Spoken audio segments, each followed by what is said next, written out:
Baik, selamat sore Ibu Bapak semua. Sore ini untuk safety moment, saya akan berbagi tentang udara di dalam ruangan atau indoor air.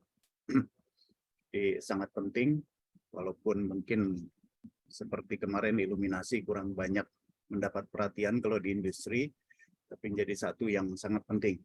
Jadi indoor air didefinisikan sebagai udara di dalam atau di sekitar bangunan atau struktur yang terkait dengan kesehatan dan kenyamanan pada penghuni bangunan tersebut. Kalau yang umum disebut adalah indoor air quality, jadi kualitas dari udara dalam ruangan tersebut.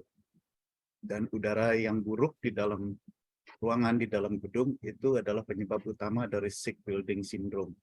Ini beberapa saat yang lalu saya pernah memberikan 2 kali safety moment tentang sick building syndrome, yaitu bangunan di mana penghuninya kalau bekerja di dalam atau beristirahat di dalam itu merasa cepat lelah, kemudian batuk-batuk, pusing, dan sebagainya. Jadi kondisi udara di dalam ruangan tersebut yang memang buruk.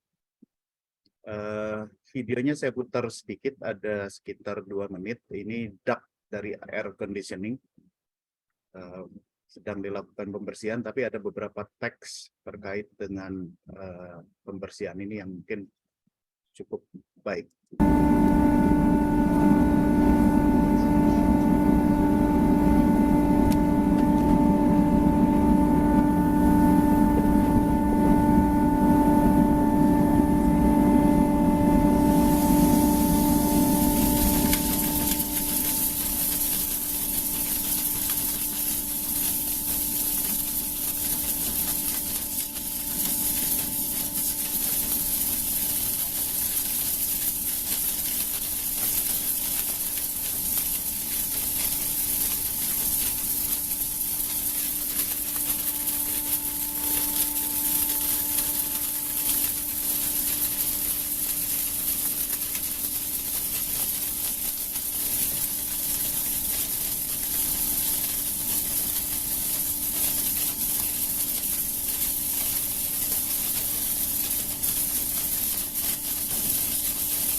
Baik, dengan bersihkan maka selain baik untuk kesehatan penghuninya juga bisa mengurangi biaya energi.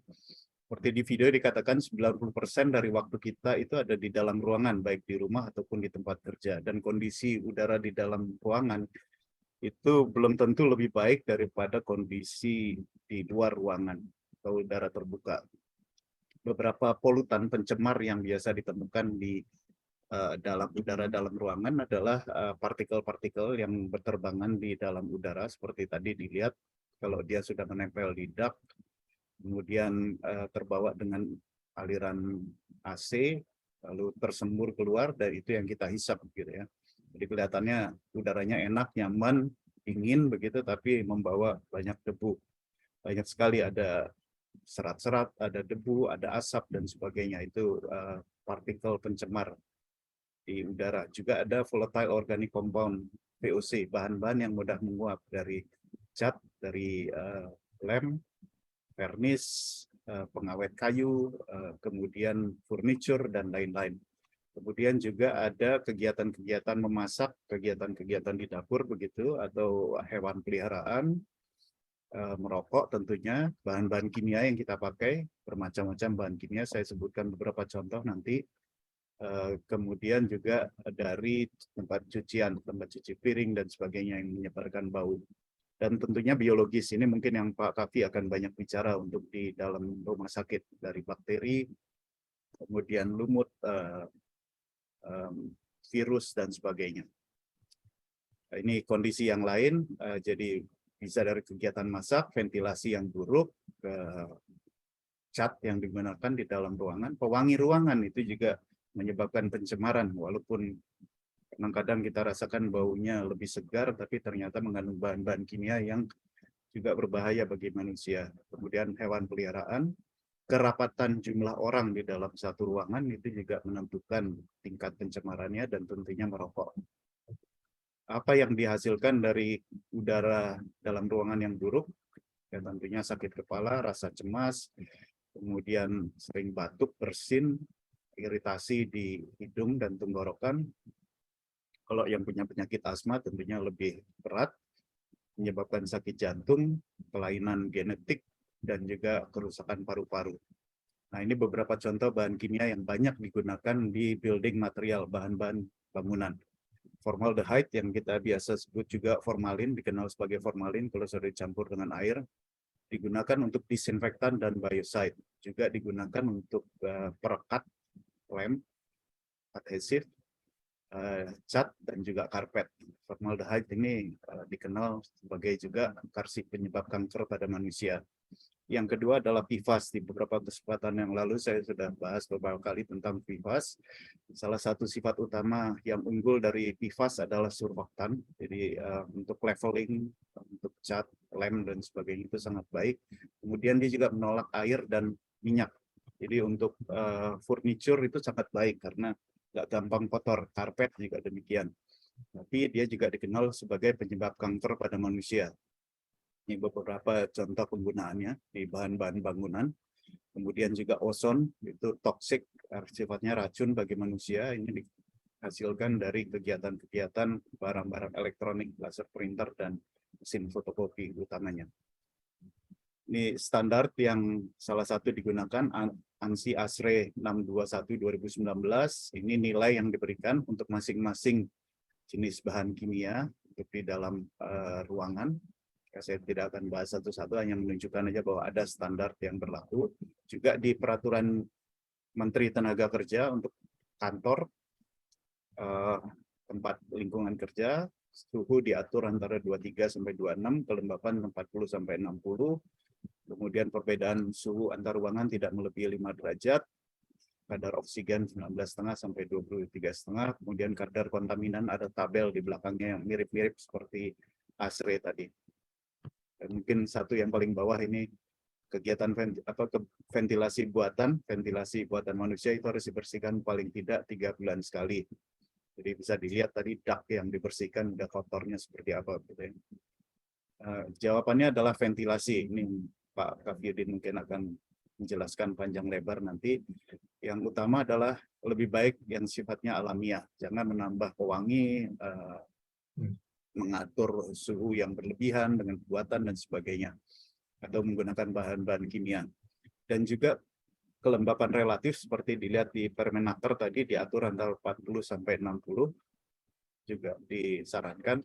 Kemudian juga nanti mungkin Pak Kaviudin akan jelaskan positive ventilation dan negative ventilation gitu ya. Terutama untuk rumah sakit, dua hal ini sangat penting gitu.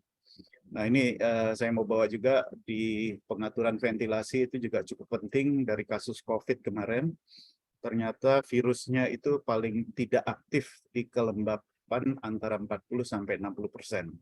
Jadi itu salah satu yang menguntungkan kalau kita atur kelembapan di antara 40 sampai seperti dilihat di garis biru ini, titik yang paling rendah itu 40 sampai 50%. Kalau kelembapannya 20% atau 80%, maka hanya sedikit sekali virus yang tidak aktif.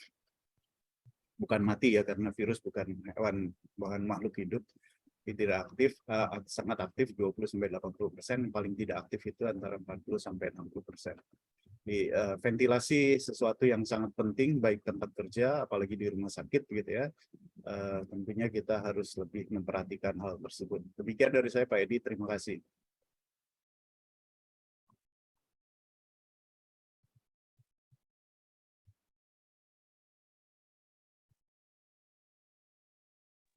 Baik, terima kasih Pak Wijaya atas penyampaian statementnya.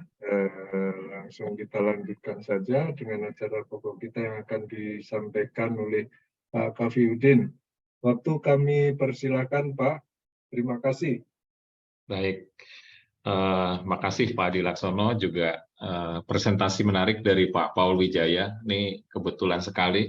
Tadi juga sempat ada materi-materi yang tadi disampaikan juga udah saya delete, jadi nggak perlu ada 2 kali penyampaian. Ini saya sendiri yang share atau dari Pak Edi? Saya aja Pak ya? Iya, silakan Pak. Oke.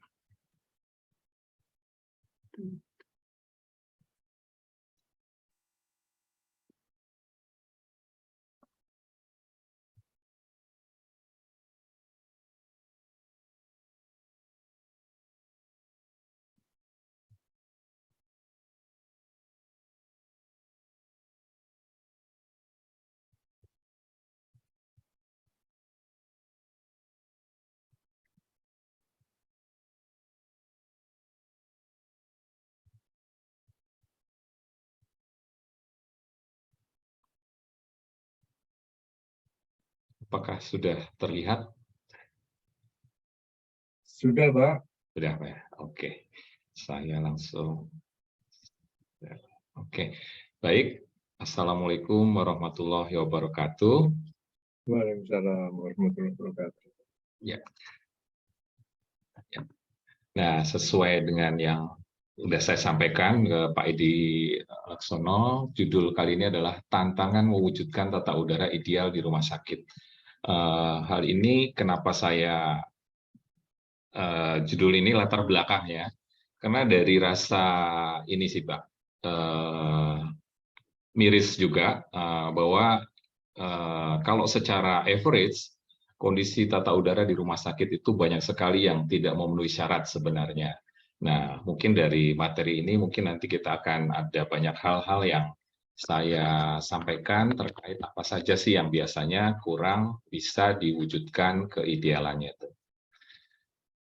Sedikit ilustrasi, saya memang dari tamat SMA itu memang bergelut di tata udara, mulai dari Politeknik sampai menyelesaikan S2 di Universitas Indonesia.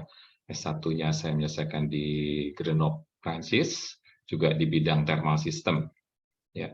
Pengalaman juga saya mengawali di BPPT, di Badan Riset. Saya juga pernah mengelola laboratorium lebih dari 10 tahun, kemudian sempat keluar dari pegawai negeri ke Sumarekon, kemudian akhirnya keluar mendirikan perusahaan sendiri, perusahaan konsultan. Nah, terkait judul di atas, saya membagi jadi 5 bagian, ya, mulai dari tahapan proses pembangunan rumah sakit, kemudian layanan pendukung apa aja yang ada di rumah sakit yang terkait tata udaranya khusus, kemudian indoor air quality, kemudian yang keempat layanan pasien dengan tata darurat khusus seperti isolasi, ruang OK, dan lain-lain. Nah, kenapa nomor 1 itu menjadi satu hal yang penting, proses pembangunan rumah sakit berkinerja tinggi ini, disinilah terkadang jadi pangkal persoalan, yang mana di desain perencanaan itu tidak terakomodir secara utuh. Sehingga kalau di proyek pemerintah umumnya itu terkungkung oleh batasan di mana proyek itu tidak bisa lebih dari 10%. Namun sebelum dari itu, saya ingin menginformasikan bahwa sekarang bangunan itu cenderung akan vertikal. Nah, ini tentunya akan menambah kompleksitas dari perencanaan. Ya, hal ini sesuatu hal yang tidak bisa kita hindari karena kehidupan manusia makin lama banyak ngumpul di perkotaan, tanah semakin harganya tinggi, sehingga mau nggak mau solusinya adalah bangunan vertikal. Ini bisa dilihat di grafik sebelah kiri, bahwa populasi, ini populasi living ya, kemudian banyaknya bangunan bertingkat, itu semakin ke sini semakin banyak. Ya. Nah, di sini juga dari tahun 1900 hanya ada penduduk 1 juta, di atas 1 juta itu hanya ada di London. Sekarang atau diprediksikan di tahun 2050 itu 70% akan tinggal di perkotaan. Tentunya hal ini semakin kita tidak bisa menghindari adanya bangunan-bangunan tinggi atau high-rise building. Bisa dilihat di data di sebelah kiri, dari tahun 2015 jumlah bangunan-bangunan yang tinggi itu semakin banyak. Ya, mungkin itu sedikit latar belakang bahwa disitulah tantangan kita. Ya.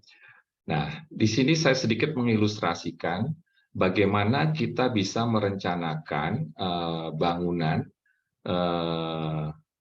dengan high efisiensi, juga ideal, semua tatanan yang harusnya itu dipenuhi. Nah, kali ini saya sedikit mengilustrasikan bahwa proses perencanaan kami ini di-guide oleh tools dari AGE Certification. Ya. Dari sini kita mulai dari ada proses pendaftaran, kemudian kita membuat satu perencanaan kira-kira poin-poin mana aja yang dipakai untuk bisa mendapatkan bangunan berkinerja tinggi tersebut, yang mana juga pastinya efisiensinya semakin tinggi. Nah, dalam proses AGE Certification ini ada tahapan perencanaan, kemudian ada tahapan konstruksi, ya, yang di lingkaran sebelah kanan. Sedangkan proses dari desainnya sendiri dalam mencapai high performance hospital ini, kita membaginya menjadi 3 tahapan. Tentunya saya tidak melihat dari pekerjaan struktur, jadi saya mencoba ini bagaimana gedung ini berkinerja tinggi dari sisi energi efisiensi, juga dari sisi tata udaranya. Di sini saya memasukkan arsitektural, karena arsitektural itu juga berimplikasi terhadap optimasi passive design, yang mana tata udara atau cooling load-nya akan bisa kita minimize. Ya. Dari kegiatan energi efisiensi ini juga ada terkait HVAC dan MEP. Kemudian ada modeling juga. Ini struktur saya masukkan, maaf, struktur juga saya masukkan, mungkin ini tidak saya bahas ya. Untuk kaitan dari arsitektural itu optimal passive design-nya. Sedangkan dari sisi energi efisiensi di sisi MEP, khususnya di tata udara, kita akan bisa mewujudkan high performance cooling system. Nah, cooling system ini bisa didapatkan baik itu chillernya yang menghasilkan daya pendinginannya, juga potensi saving di distribusinya. Yang mana dalam konsep kali ini kami menggunakan konsep low flow, yang mana energi efisiensinya bisa kita dapatkan melalui distribusi yang rendah energinya. Karena kita benar-benar memanfaatkan delta T di sisi evaporator chiller, sehingga melalui luasan penampang yang lebih besar, sehingga serapan daya pendinginan itu bisa optimal di sisi chillernya. Ya. Di rumah sakit, sebagai bangunan komersial, dibandingkan bangunan-bangunan high-rise building lainnya, sebenarnya memiliki potensi energi efisiensi paling besar. Kenapa? Karena di dalam gedung tersebut ada steam, ada hot water, ada chilled water, ada kebutuhan gas dengan beraneka macam medical gas, dan hal itu sebenarnya memiliki potensi untuk membuat satu sistem kogen, Ya, seperti dalam proyek kami di sini sebagai percontohan, kami membuat heat pump chiller, yang mana hot water bisa kita hasilkan melalui pemanasan sisi kondensornya. Kemudian karena rumah sakit ini beroperasi 24 jam, tentunya kita juga bisa mensiasati adanya luar waktu beban puncak yang bisa kita siasati. Contoh kasus misalkan kita membuat operasional pompa air untuk mengisi tangki atau groundwater tank itu tidak menyala di waktu beban puncak.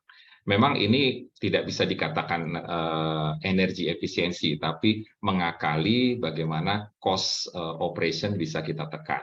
Tapi ini harusnya bisa merupakan suatu siasat kita kalau mengoperasikan suatu gedung. Kemudian kita bisa menerapkan kontrol dan monitoring by smart system, di mana pressure, temperatur, atau delta P itu bisa kita kondisikan tidak terlalu besar, tidak terlalu kecil, tapi memenuhi. Tentunya ini akan berimpact juga terhadap energi efisiensi, termasuk juga dengan ACH. Kita di sini membuat satu sistem yang bisa real time.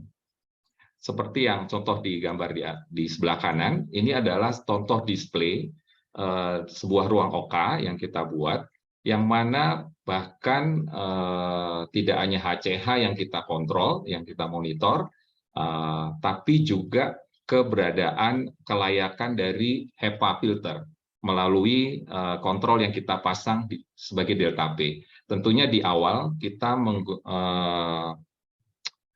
caranya dengan trial and error, yang mana khususnya di operasional pertama. Jadi kita harus mengeceknya melalui visual check. Visual check itu menghasilkan delta P berapa. Nah, itu kita nanti tandain sebagai alert system kita. Disitulah waktu kita saat mengganti HEPA filter kita. Nah, hal-hal ini juga diterapkan di unit-unit lainnya, di isolation room, ACH-nya, kemudian di CSSD, laboratorium, kitchen, laundry. Nah, semua ini kita monitoring. Tentunya dalam proyek ini karena keterbatasan dan budget juga, tidak semuanya. Kami lebih fokusnya untuk ruangan OK, yang mana kebetulan ada rumah sakit jantung, yang sebagai study case kita, yang mana itu adalah core-nya, operasionalnya lebih banyak di sana, jadi kita utamakan di sana. Kemudian kita juga membuat energy monitoring system. Ini sebagai acuan kita,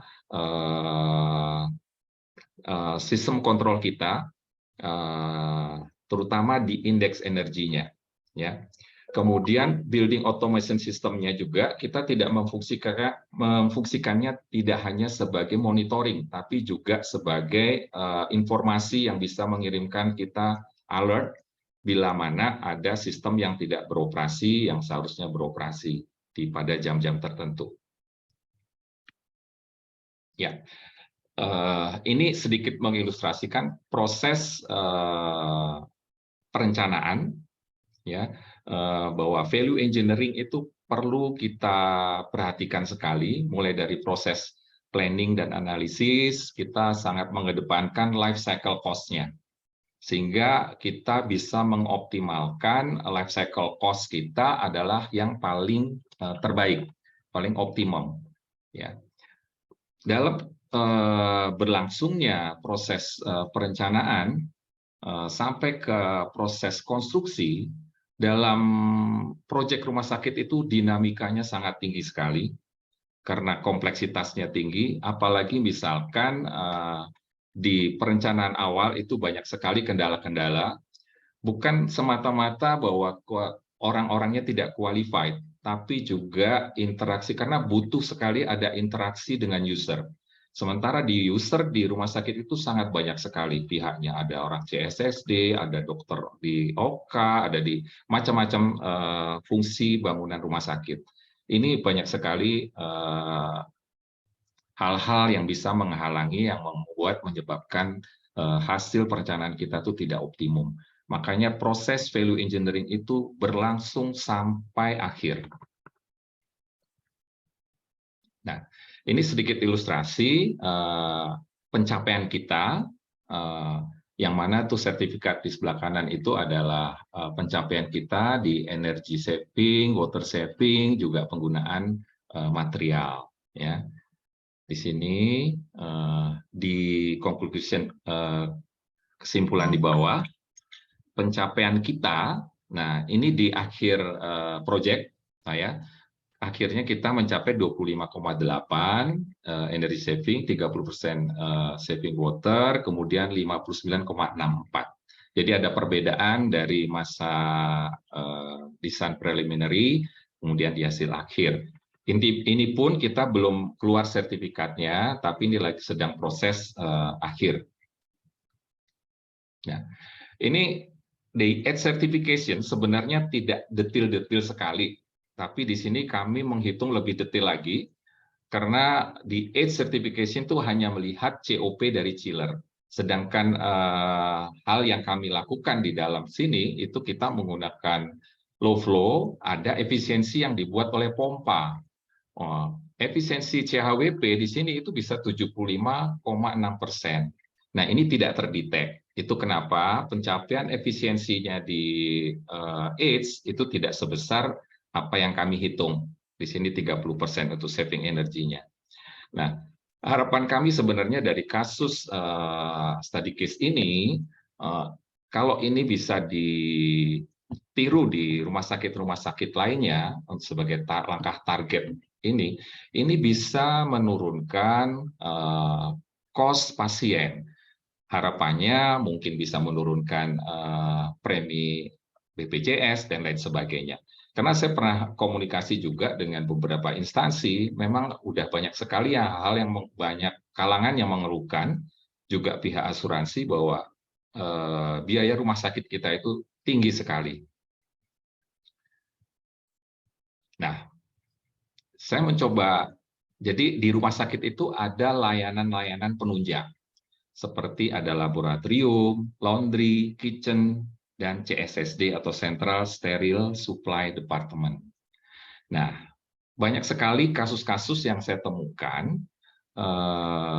Ini idealnya kan karena kita menjaga perbedaan tekanan, karena ada area-area yang infeksius, ada area kotor, ada area bersih, ya, ada area lalu lalang.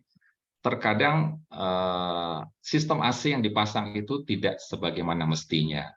Kemudian ada kesalahan lain pun juga adalah misalkan di CSSD.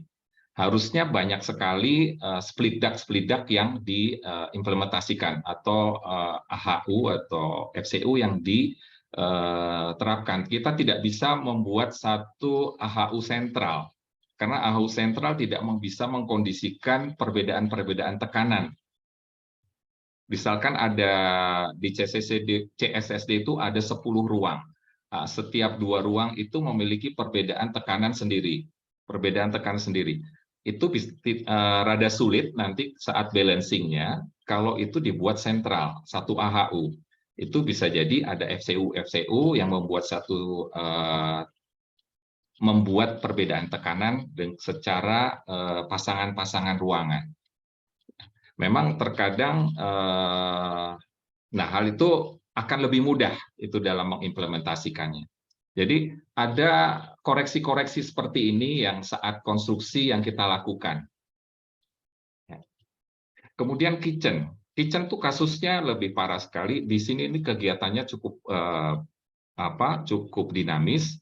Itu sebelum kita melakukan improvement, itu saya mencoba berdialog dengan kokinya, bahwa ternyata yang lalu-lalu bahwa kalau dia pulang kerja itu tidak heran bahwa bajunya itu seperti berminyak. Tentunya ini menunjukkan bahwa kondisi tata udara di dalam kitchen itu tidak baik.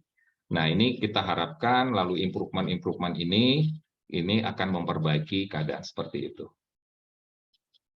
Nah, ini sedikit, jadi banyak sekali fungsi-fungsi di ruangan di rumah sakit. Ini diantaranya laboratorium, ada berbagai macam kelas level ventilation, ya, ada levelnya di mana untuk kasus COVID kemarin itu kita berada di BSL 2 ya, BSL 2. Nih, bisa kita lihat di sini, BSL 2 ini memiliki phase velocity tertentu, air flow-nya, kemudian yang recirculate tertentu, yang exhaust state itu tertentu juga persentasenya. Jadi, semakin infeksius, kebutuhan kelas dari BSL itu akan semakin tinggi. Nah, ini sedikit. Banyak sekali tata udara yang ada di rumah sakit. Ada biosafety kabinet, ya. Banyak juga ini kesalahan yang saya pernah lihat. Kabinet ini instalasi tata udara exhaust-nya tidak sebagaimana mestinya dipasang, melainkan hanya dibuang di area publik yang lalu lalang banyak orang. Nah, seperti hal-hal seperti itu harusnya sangat diperhatikan. Ya. Atau adanya ducting yang bocor dan lain sebagainya. Ini umumnya kurang termonitor dengan baik. Nah, beberapa cara dalam mengisolasi atau membedakan antara area infeksius dan tidak infeksius atau yang kotor dan tidak kotor, ada berbagai cara dalam kita membuat airlock desainnya. Ada sistem cascade, ada bubble airlock. Bubble airlock ini cenderung bahwa yang di tengah ini yang lebih plus itu agar tidak terkontaminasi dari sisi luar kanan kirinya. Kedang sink airlock itu kebalikannya. Itu tekniknya, ya. Tidak terlampau detail di sini ya. Banyak sekali sistemnya. Nah, ini mungkin sengaja saya buat ilustrasi ini, banyak sekali di perencanaan yang salah di kalkulasinya. Mungkin sengaja saya buat begini, bagaimana cara membuat ruang positif atau negatif. Sebenarnya sangat mudah ya, bahwa untuk bisa mendapatkan negatif, udara yang keluar harus lebih banyak dibandingkan udara yang masuk. Sebaliknya kalau mau positif, udara masuk harus lebih banyak daripada yang keluar. Ini bisa diindikasikan juga melalui ACH. Ya, ACH yang lebih besar itu akan lebih positif. Ya. Nah, hal sepele seperti ini sering sekali saya nemukan banyak yang salah hitung atau loop dari AHU udaranya ini tidak tepat, jadi bercabang-cabang sehingga ada ruang lain yang juga mempengaruhi kondisi tekanan ruang tersebut.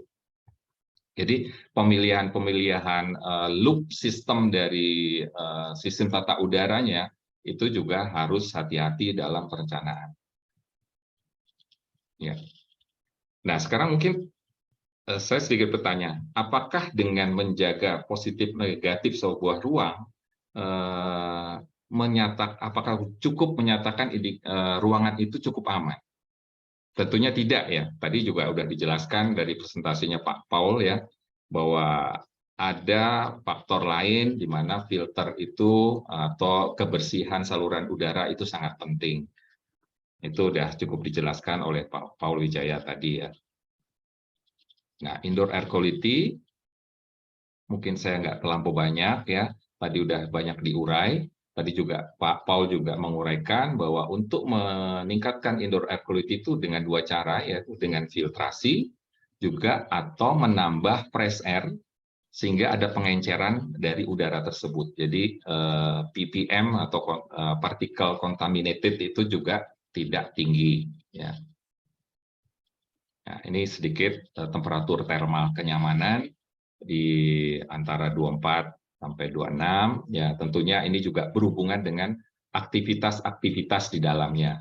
Nah, kalau ruangan-ruangan itu adalah ruangan umum, temperatur seperti diatur SNI itu di 25 plus minus 1, kelembaban. Nah, kelembaban nih mungkin yang menjadi hal yang berbeda. Ya, di green building itu di 55% plus minus 10%. Tadi juga Pak Paul menguraikan juga bahwa virus COVID itu lowest growth rate-nya itu berada tingkat rendah itu justru di 40-60, sebenarnya di 40-70-an%. Jadi kalau dari kesimpulan kami waktu ada diskusi dari waktu terjangkitnya COVID yang melanda di Indonesia, kita menyimpulkan untuk tidak mengkondisikan sampai di bawah 60%. Jadi cukup kita tidak men-treatment sedemikian rupa seperti ruang OK, karena mengontrol kelembaban itu menjadi rendah di bawah 60%, katakan itu membutuhkan biaya cukup besar, air tightness-nya juga harus rapat, pemilihan materialnya otomatis memilih yang sandwich panel yang relatif mahal, pintunya dengan well sealed yang cukup bagus, dan itu biayanya sangat tinggi sekali. Memang di Permenkes sendiri, semua ruang itu diharuskan di bawah 60%, termasuk di proyek IKN. Ini menjadi satu perdebatan memang.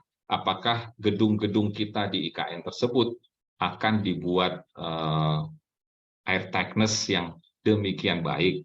Ini kan berimplikasi ke biaya yang sangat tinggi. Gitu. Nah, selanjutnya, seperti tadi saya uraikan, temperatur itu juga berhubungan dengan aktivitas, ya, juga berhubungan dengan cara berpakaian. Itu kenapa di ruang OK, di ruang operasi itu selalu dokter tuh mintanya 19 derajat, karena bajunya cukup tebal, stresnya tinggi, sehingga banyakkan dokter meminta di temperatur di sekitar 19-20 derajat. Nah, ini seperti yang tadi diurai sama Pak Paul Wijaya juga.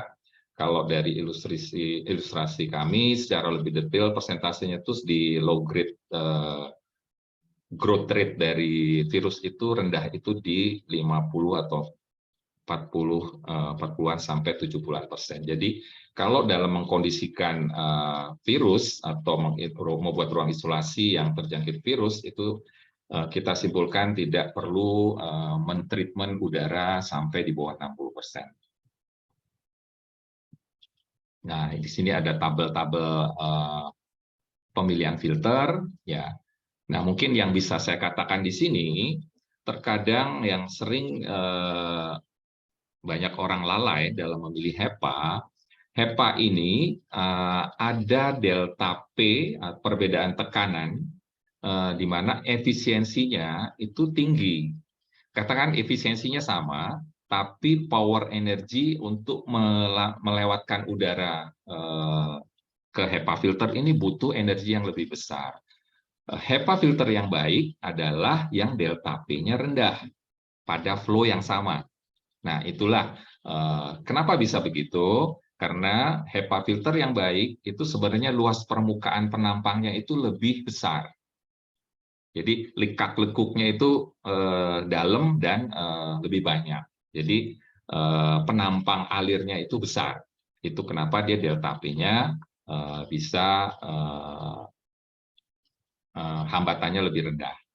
Jadi alangkah lebih baik. Jadi tidak yang berharga murah itu lebih baik. Jadi perlu dikonsider delta P-nya berapa. Ya. Nah, ini tabel-tabel bahwa cloth pakaian itu sangat berpengaruh atas kenyamanan udara, kemudian metabolisme, aktivitas, ya, tidur, berjalan itu butuh daya pendinginan yang lebih berbeda, ya. Ini juga, nah ini besaran virus. Nah, ini kenapa kami menggambarkan 0,5 mikrometer ini partikulat, karena biasanya di kesehatan atau di ruang operasi katakan itu 1 kubik feet itu ada yang diperbolehkan sekarang ISO 6 itu 35.200 partikel sebesar 0,5 mikrometer. Di sini menggambarkan bahwa pakaian itu juga kan di rumah sakit itu sangat sensitif dengan jumlah partikel debu. Jadi makanya pakaian-pakaian dari tenaga medis itu dibuat bahan yang tidak mengeluarkan debu. Nah, ini sedikit ilustrasi rule of thumb. Nah, ini mungkin saya ingin mengatakan bahwa kebutuhan udara segar dari setiap orang itu rata-rata katakan di office itu 2,5 liter per second per orang.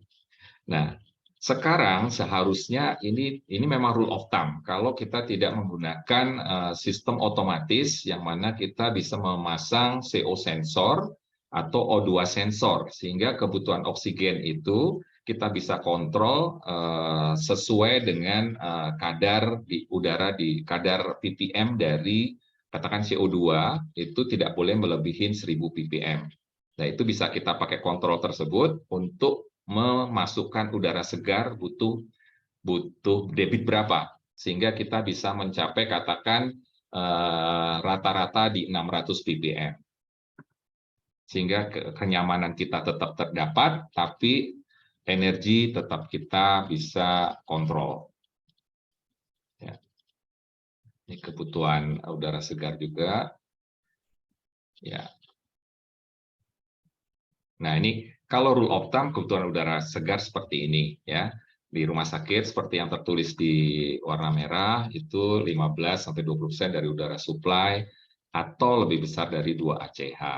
Ini kalau di smart system rumah sakit sebaiknya bisa dipasang CO2 sensor atau O2 sensor. Nah, untuk layanan pasien dengan tata udara khusus, ini diantaranya itu adalah ruang isolasi, ruang operasi, ya. Seperti kita ketahui di sini, untuk ruang isolasi itu ACH kebutuhannya di 12, ya. Minimum outdoor ACH-nya 2 ACH, ya. Ini hanya tabel-tabel yang membantu saja. Nah, kemudian di sini mengilustrasikan untuk kelas B ruang OK itu butuh minimum ACH di 20 ACH dan saat standby itu di 4 ACH. Ini udah tadi ya. Nah, ini yang tadi saya katakan bahwa di Permenkes kelas dari tingkat level banyaknya partikel debu itu adalah sekarang itu ISO kelas 6, yaitu sebanyak 35.200 dengan besaran ppm di 0,5 mikrometer. Nah, sebenarnya, apalagi sekarang terkait TKDN, produk-produk AC kita ini belum ada yang certified. Jadi, kebanyakan kalau kita benar-benar usernya menginginkan harus yang bersertifikat, mau nggak mau produknya itu dari Jerman yang baru ada. Nah, ini tentunya ini sebenarnya kelas teknologi yang cukup rendah sebenarnya, yang harusnya banyak engineer Indonesia bisa membuat prototipe ini. Cuman sayangnya belum adanya fasilitas uji yang bisa mengeluarkan itu, bahwa produk dari HPAC kita, di mana ini adalah kelas higienik, itu dipastikan bisa mendapatkan partikel debu di bawah ini. Ini maksimumnya. Nah, di ISO kelas 6 ini sebenarnya banyak sekali hal-hal spesifikasi yang harus dipenuhi, tidak hanya ini. Ada di antaranya itu adalah jangkauan bahwa tangan bisa menjangkau area-area dekat koil. Jadi koilnya itu tidak nempel ke bodi, bisa dilap pakai tangan. Jadi tangan kita itu bisa nyisip sehingga bisa ngelapin dinding-dinding AHU bagian dalamnya tersebut. Jadi kita bisa membersihkan benar-benar bersih dari area koil dan bodi bagian dalam dari AHU kelas higienik tersebut. Kemudian ada klasifikasi lainnya adalah dia punya klasifikasi thermal break atau air tightness dengan kelas tertentu. Kebetulan ini tidak saya tampilkan di sini. Jadi ISO kelas 6 ini cukup tinggi. Bahkan saya melihat di Malaysia masih kelas 7, Singapura udah kelas 6. Nah, ini sedikit ilustrasi dari meja operasi ruang OK. Jadi tata udara di ruang OK itu benar-benar harus presisi, sehingga partikel, seperti yang tadi ditampilkan dalam tabel, partikel itu adalah partikel di atas meja. Jadi yang kita ukur adalah di atas meja. Nah, sedangkan pola alirannya, bagaimana kita melakukan cek dari instalasi yang kita udah lakukan. Ini sangat penting. Jadi di proses perencanaan, kita sebaiknya menggunakan CFD untuk menganalisa tatanan atau besaran flow, sehingga pola alirannya nanti akan bagaimana. Itu harus baik sekali sehingga tidak ada udara yang dari sisi pinggir ruangan OK itu bisa masuk merangsek ke meja operasi. Jadi diharapkan ini baik. Nah, cuman terkadang yang suka dilewatkan di testing commissioning adalah saat selesainya pembangunan. Ini pelaksanaannya tidak semua dilaksanakan secara proper. Jadi hanya cukup, kebanyakan rata-rata hanya mengukur partikelnya saja. Ya, ini secara detail di clean room kelas ISO 6 itu seperti di sini digambarkan ya, area nukliu ini yang kita tadi 35.200 partikel per kubik feet tadi. Ya. Nah, ini sedikit susunan dari AHU ruang OK, ada pre-filter dengan kelas MERV 7, medium filter, MERV 1415, HEPA filter 99,97, ya, dengan kecepatan alir seperti ini, 0,45 meter per second. Ya. Nah, mungkin di sini saya sedikit menggambarkan bagaimana standar-standar yang berlaku di negara-negara lain terkait perbedaan tekanan ruang isolasi. Ternyata kita tuh cukup tinggi, yaitu sebesar seperti yang digambar kanan atas itu 15 Pascal. Itu cukup besar sekali perbedaannya. Dan ini tentunya berimplikasi ke energi. Sedangkan ASRE atau USA itu sendiri mensyaratkan di 2,5 Pascal saja. Sebenarnya kalau 15 Pascal itu kita bahkan buka pintu pun juga berat. Ya. Jadi 2,5 Pascal ini harusnya sudah cukup. Kebanyakan kalau di proyek-proyek saya itu kita ukur di 5 Pascal saja. Ya, sedangkan di 2,5 Pascal ini adalah titik perbedaan tertinggi yang atau rendah yang diperbolehkan. Kita menjaganya tetap di atas 2,5 Pascal. Negara-negara lain sudah, ini ada Norway dan Australia yang masih di 15 Pascal. Sedangkan ini gambaran tabel, tentunya ini dari hasil kalkulasi seperti formula di bawah, bahwa seperti ruang isolasi itu 12 ACH, itu menggambarkan ruangan itu bisa bersih 99,9% selama 35 menit. Ya. Nah, kalau kita menerapkan kontrol smart system, tentunya kita bisa menjaga ini tetap di 12 ACH. Tidak, misalkan kalau kita banyak sekali yang oversize, ada yang sampai 20 ACH dan sebagainya. Itu tentunya sangat menguras energi sekali. Ya. Nah, ini sedikit gambaran posisi dari ruang isolasi, dari posisi intake yang cenderung ada di sekitar kaki, kemudian exhaust air intake-nya ada di kiri kanan tempat tidur, ya. Kemudian ini ruangan utama, anteroom, kemudian yang sebelah kiri ini ada toilet.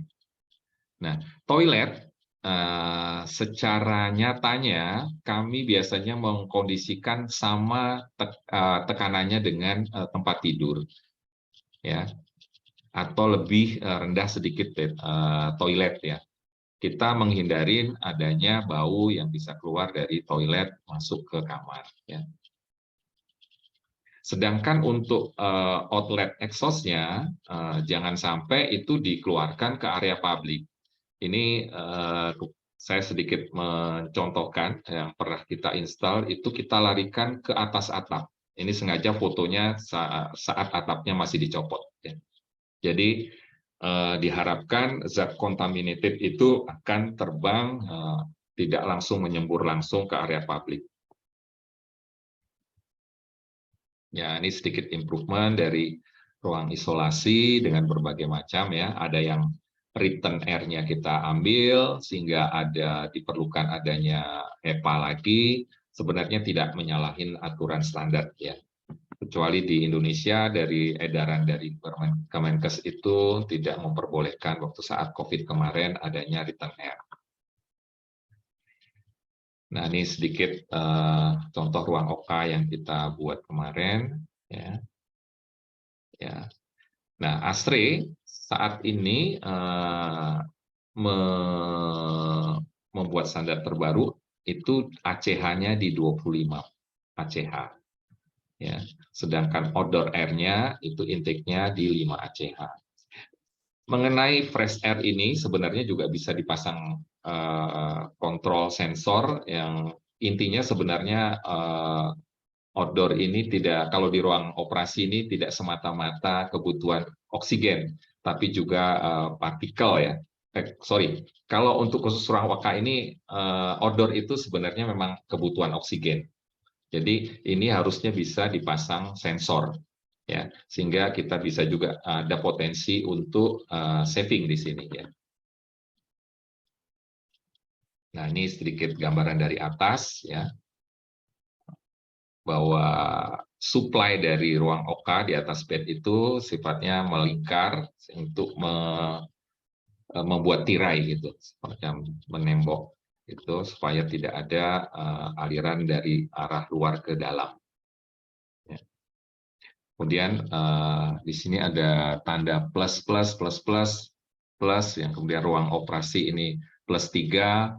Ini area cuci-cuci, setelah dokter mengambil tindakan, cuci-cuci ini +2, sehingga ruang OK ini selalu terjaga baik. Ya.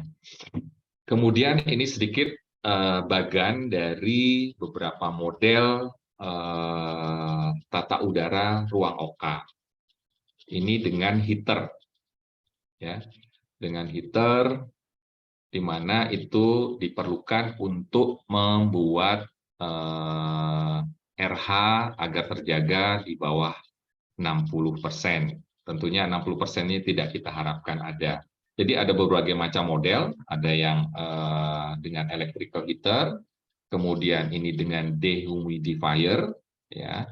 Kemudian ini dengan tanpa dehumidifier ataupun electrical heater, dengan heat pipe.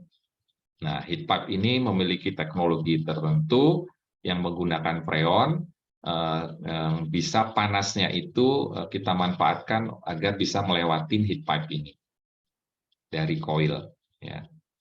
Mungkin sedikit, nah ini ilustrasinya. Ya. Jadi udara masuk dari sebelah kiri ini melalui heat pipe dulu. Ya. Pre-cool dulu, kemudian didingin lanjut ya, supaya terjadi dehumidifying secara optimal, karena temperaturnya sangat rendah, baru dipanaskan. Ya. Melalui sirkulasi secara natural dari freon secara melingkar di sini, ya.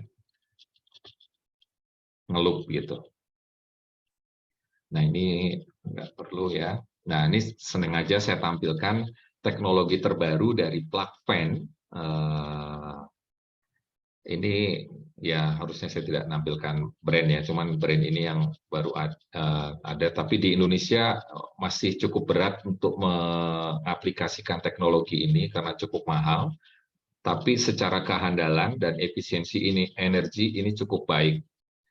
Kenapa ini handal? Karena kita sebenarnya kalau yang sebelah kiri kita menggunakan fan secara single fan sentrifugal, di sini bisa diganti dengan multi fan, di mana kalau ternyata ada yang rusak satu, ini bisa kita blok, jadi tetap beroperasi, walaupun asalkan kebutuhan minimum itu bisa dipenuhi.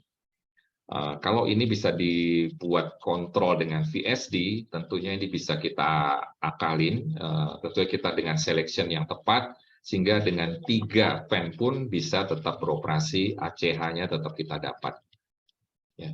Sehingga kehandalan sistem tetap terjaga, ruang operasi yang katakan itu dipakai secara terus-menerus bisa kita gunakan. Kalau khususnya di rumah sakit jantung, sebenarnya sebuah kerugian besar kalau ruang OK tidak terpakai. Karena dari data yang kami dengar, itu bahkan tindakan operasi di Rumah Sakit Jantung Harapan kita itu bahkan mengantri sampai 2 tahun. bahkan anak-anak sampai 4 tahun. Itulah kenapa kemarin kita buat sistemnya untuk cooling system untuk ruang OK itu kita buat 3 AHU untuk 2 ruang OK. Jadi kita tidak menginginkan adanya downtime. Downtime itu adalah sebuah kerugian. Ya. Nah, ini ada perbandingan dari electrical heater, AHU dengan electrical heater dengan menggunakan heat pipe. Memang heat pipe ini karena tidak menggunakan heater elektrik, tentunya akan lebih membutuhkan biaya. Nah, ini sedikit, saya rasa ini adalah sistem kerjanya, di mana kita ingin mendapatkan di 50% RH ini melalui ini sebelah atas ini outdoor air-nya, ya.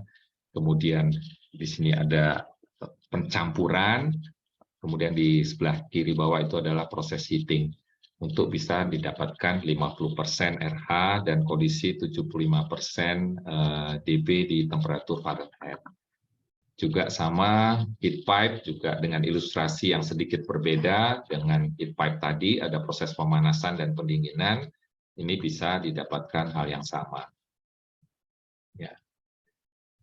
Nah, ini ada sedikit permodelan yang berbeda, di mana yang sebelumnya itu exhaust-nya itu tidak dilakukan, tidak ada. Kalau di sini ada exhaust di sebelah kanan bawah ini. Nah, mungkin pertanyaannya, apakah yang model tadi, di sini kan semua di return ya, apakah terjaga positif ruangan OK? Tentunya bisa dapat ya, karena kita lihat di kanan atas itu ada outdoor air yang diintekan. Jadi intake-nya lebih besar dibandingkan yang keluar, tentunya akan didapat positif pressure.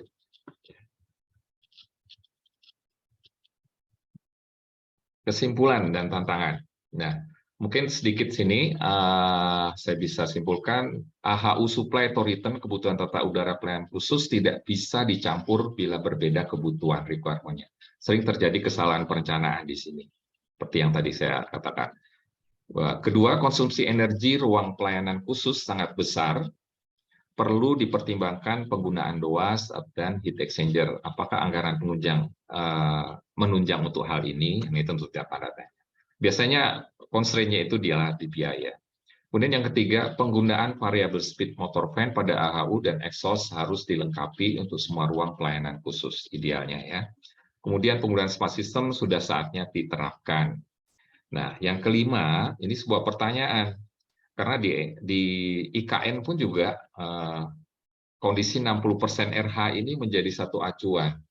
Apakah dinding-dindingnya mau dibuat pakai sandwich panel? Itu hal-hal yang cukup menggelikan sebenarnya. Harusnya ini menjadi satu koreksi. Ya.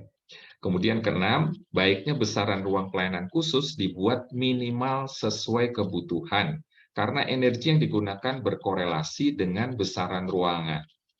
Nah, ini seharusnya di Kemenkes mulai diupayakan ruang-ruang di rumah sakit itu dibuat sedemikian rupa secukupnya, karena kebutuhan energi rumah sakit itu sangat-sangat besar. Ya. Kemudian 7, nah ini yang perlu kita ada gerakan dari perencana agar semua desain perencanaan itu tidak semata-mata rule of thumb, tapi menggunakan software design sehingga hasilnya bisa lebih presisi. Ya, seperti yang disebutkan di nomor 8, kita menggunakan CFD, menggunakan software cooling load, menggunakan energi plus untuk menghitung cooling load satu gedung, yang mana memperhitungkan rotasi matahari, kulit bangunan, dan sebagainya. Tentunya ini akan sangat baik ya. Nah, kemudian mungkin yang ke-9 saya tambahkanlah secara lisan saja. Dari pengalaman saya dalam menerapkan satu langkah-langkah maju dari katakan smart system, ini jujur saja cukup kesulitan mencari aplikator. Ya, memang sekarang udah bertambah lah.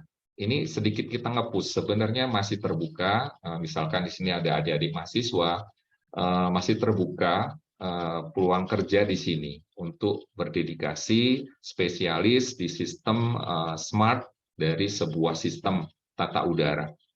Masih banyak aplikator-aplikator yang dibutuhkan skill yang memadai.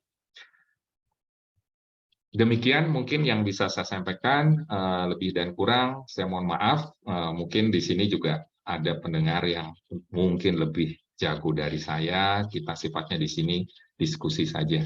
Mungkin demikian Pak Edi Letsono, penyampaian saya, selanjutnya mungkin sesi diskusi ya. Baik, terima kasih Pak Kavi atas penyampaian paparannya yang luar biasa. Kita lanjutkan ya dengan pertanyaan-pertanyaan dan diskusi atau mungkin ada yang sharing dari para peserta yang lain. Ya, monggo. Pertanyaan pertama ini dari Pak Syarif Karaseng. Izin bertanya, berapa standar ketinggian lantai plafon agar kondisi udara dalam ruangan, contohnya rawat inap ketika menggunakan AC? Oke. Ya, silakan. Langsung saja nih. Langsung aja ya. Ya. Seperti ruang isolasi itu kalau nggak salah, saya nggak hafal ya, 3 meter sekian, 3,2 apa kalau nggak salah. Tapi intinya gini, kalau kita misalkan lihat di Jepang, banyak sekali ruang-ruang, bahkan ruang hunian itu juga rendah plafonnya. Kalau seperti yang tadi saya sampaikan, bahwa isu energi di rumah sakit ini cukup besar terkait tata udara. Saya rasa perlu dipikirkan, mungkin ada FGD di Kemenkes melibatkan banyak tenaga ahli, mungkin perlu dibuat standar-standar yang lebih rinci dengan untuk segala fungsi ruang, dengan mempertimbangkan kenyamanannya, sehingga semua kondisi itu bisa optimum. Kita tidak buang-buang energi secara percuma, itu sih. Baik, berikutnya dari Pak Tutut Zakaria. Ada berapa? 3 pertanyaan. Yang pertama, apa sudah ada regulasi baru tentang sistem tata udara rumah sakit terkait dengan pengendalian penyakit menular? Pertanyaan pertama dulu, Pak. Yang enggak panjang, ya. Ada, Pak. Bahkan terkait dengan menyebarnya kasus COVID, itu Kemenkes mengeluarkan panduan khusus untuk ruang isolasi. Itu kita ngawalin diterapkan di Pulau Galang waktu itu. Ada, Pak. Pulau Galang ini mana, Pak? Pulau Galang yang waktu proyek ruang isolasi yang dulu diperuntukkan untuk tenaga asing yang pulang ke Indonesia. Waktu itu kita proyek pertama pemerintah untuk rumah sakit isolasi itu di Pulau Galang, di dekat Pulau Batam, Pak. Oh, di Batam ya. Oke, baik. Berikutnya pertanyaan nomor 2. Bagaimana seharusnya memilih sistem tata udara yang ideal dari suatu rumah sakit untuk mengurangi penyebaran penyakit menular?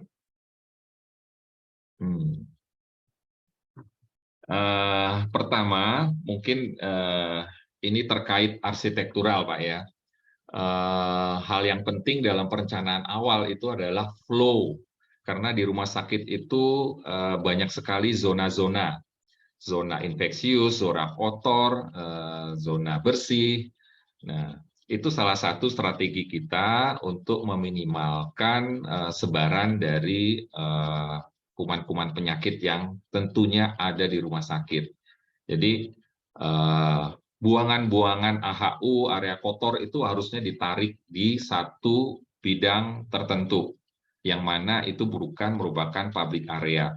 Walaupun hal itu dalam tata udara yang dibuat oleh Permenkes juga terkait penyakit menular, buangan dari ruang isolasi itu sebenarnya juga udah ditreatment melalui dengan sinar UV, sehingga sebenarnya dengan HEPA, sehingga keluaran yang keluar itu keluar gedung itu memang sudah insya Allah bersih, tapi kemungkinan masih bisa terkontaminasi. Seperti itu sih, Pak. Baik, Berikutnya nomor 3. Berapa jumlah HEPA filter idealnya yang harus dipasang untuk tiap-tiap ruang beda? Terima kasih. Cukup satu, Pak. Setiap ruang OK gitu cukup satu. Tadi ada klasifikasi menurut MARF tadi, HEPA tadi tingkat efisiensinya kan sudah 99,97% kalau nggak salah. Jadi itu sudah cukup, tidak perlu didobel-dobel, nantinya malah jadi kita butuh head blower yang besar, listriknya banyak jadinya. Baik, berikutnya pertanyaan dari Pak Zakaria. Tadi Pak Zakaria, ini sekarang Pak Zakaria. Seberapa efektifnya fresh air terhadap suhu dan tekanan pada ruangan bersih? Ya. Nah, kalau pertanyaan seberapa efektifnya, kalau kita misalkan idealnya rumah sakit itu memiliki AC sentral, Pak ya, supaya efisiensinya tinggi. Nah, untuk AC sentral, tentunya pengambilan fresh air harusnya di satu lokasi. Ya, seharusnya kalau kita udah membuat satu lokasi, kita bisa mendedikasikan lokasi itu adalah lokasi bersih.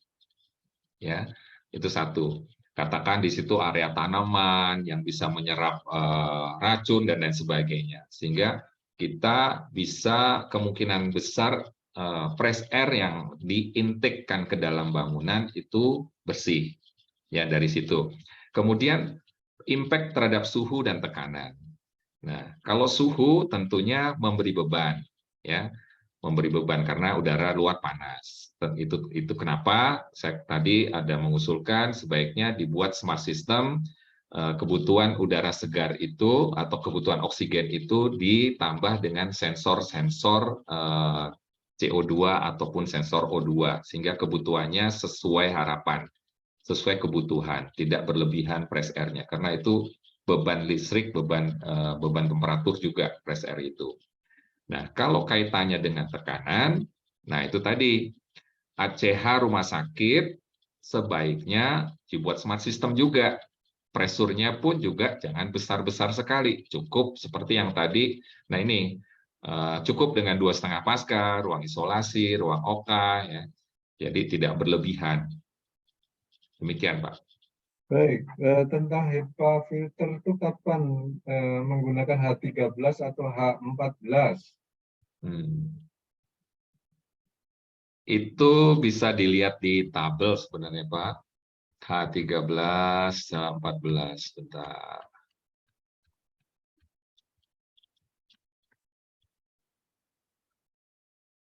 Nah,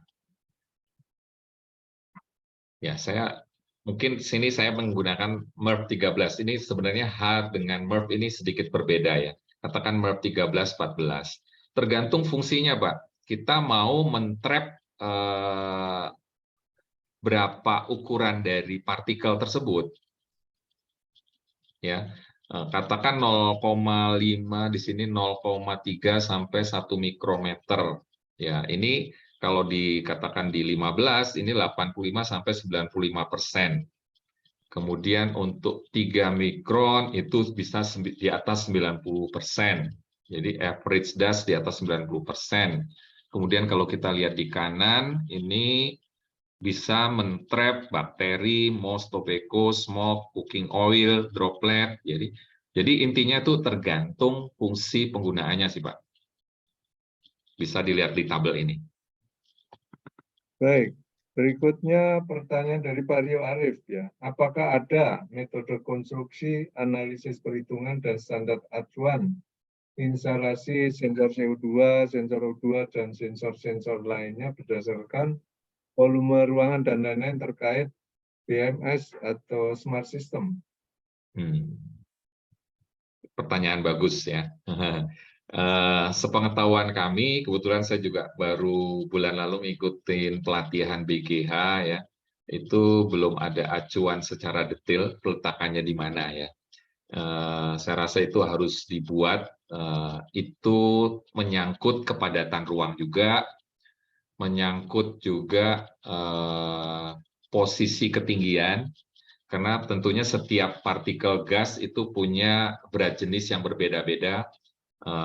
Katakan mungkin CO2 di 1,5 meter idealnya, karena disitulah kita bernapas dan lain sebagainya, sehingga lebih ini ya, lebih sensitif, karena memang kebutuhan kita di ketinggian sekitar 1,5 meter. Baik, berikutnya ini masih Pak Rio Arif ya, mohon berkenan share best practice hygiene design dari aspek HVAC dan MEP-nya serta standar ISO GMP-nya. Terima kasih. Saya kurang bisa menarik ini kesimpulannya. Mohon bisa diulang Pak Edi, mohon maaf. Ini mohon ini bantuan ini share tentang best practice hygiene design dari aspek HVAC dan MEP-nya dan standar terkait, misalnya ISO atau GMP. Terima kasih. Mungkin kalau best practice itu lebih ke rule of thumb ya. Ya, ini mungkin seperti ini ya. Katakan untuk fresh air, untuk rumah sakit itu adalah 15-20%, ruang operasi 20-25%. Tentunya banyak sekali best practice yang terkait, karena fungsi ruangan rumah sakit itu banyak sekali. Itu saya rasa bisa dibaca di tabel-tabel ya, tergantung fungsi ruang tersebut. Bisa di browsing saya rasa Pak. baik. Berikutnya dari Pak Tutu Zakaria lagi ini. Pada waktu ruang bedah sedang tidak digunakan, bagaimana sistem tata udaranya agar kondisi ruangan di dalam ruangan bedah tetap terjaga? Oke. Tadi sebenarnya ada kok. Jadi tetap dijaga 4 ACH, Pak. Nah, ini kelas B kan minimum total ACH 20, minimum outdoor, oh ini sorry bukan. Ada tadi. Kalau daya adel itu cuma 4. Nih Pak, 4 Pak biasanya. Kebetulan nggak ada di sini, ini outdoor ACH. Kalau room ACH-nya saat idle itu di 4 ACH. Dan itu harus nyala terus untuk menyatakan bahwa ruangan itu layak pakai. Baik, berikutnya dari Pak Dion Kurniawan. Untuk ruang operasi RH-nya harus dijaga maksimum 60%. Sistem tata udara kita menggunakan water cool chiller, di mana AHU sudah dipasang heat pipe, tapi hasilnya tidak bisa maksimal, RH-nya selalu di atas 60%. Mohon pencerahannya, apa perlu di-upgrade sistemnya? Terima kasih. Salam sehat. Oke, ini pertanyaan bagus dan pengalaman saya juga seperti itu. Jadi heat pipe ini juga berhubungan dengan desain jumlah pipanya, karena kan semua energi itu kan luas penampang kali UAT, LTMD. Terkadang di Indonesia ini banyak itu main kira-kira saja dari pabrikan lokal. Jadi tidak berdasarkan, itulah perlunya ada fasilitas uji. Ya, saya sendiri banyakkan menyaksikan kinerja heat pipe sebenarnya. Karena kondisi humidity kita ini terkadang sangat ekstrim, terutama di saat hujan. Kebanyakan gagalnya sistem heat pipe memang di saat tersebut. Mungkin akan bisa saya suggest, bisa dilakukan semacam kombinasi di saat kelembaban tinggi di musim hujan, ditambahkan fungsi heaternya. Tapi saya tetap rekomendasikan basic sistemnya itu tetap heat pipe.